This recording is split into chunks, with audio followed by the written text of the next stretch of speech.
yıllarımız talay kalap biz bugün oyunu bilip çırpayız. Alma baktar kaderim baş koştular tübelim daim birge çürgüle baktımı ömür sürgüle durmuşta talım olsa da ötker güle ömürdü amcamın canesine kapağılay kövüldü.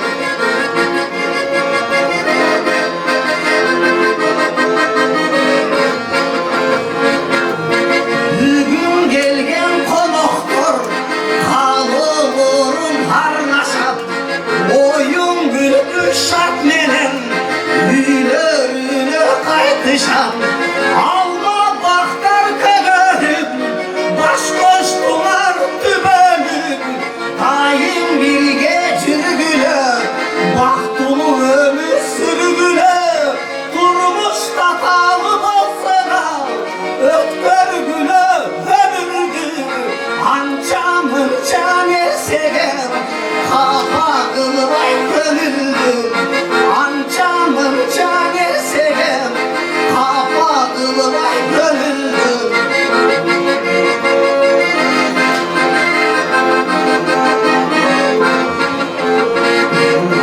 Bugün dostlar hırdaşak kalıvurun harnaşak oyun gülüp şart menen gülörüne kaytışak.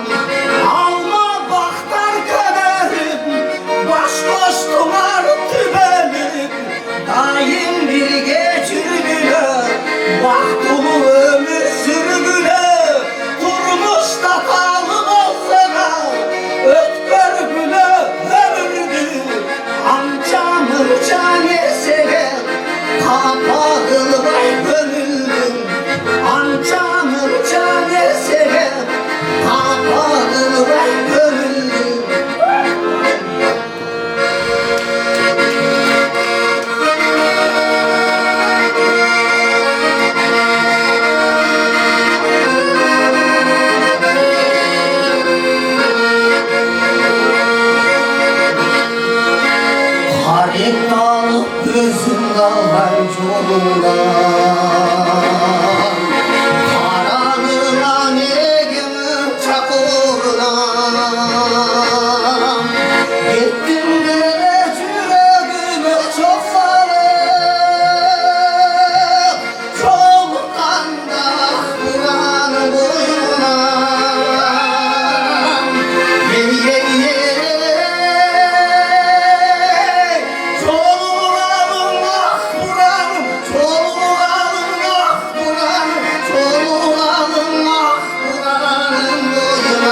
bir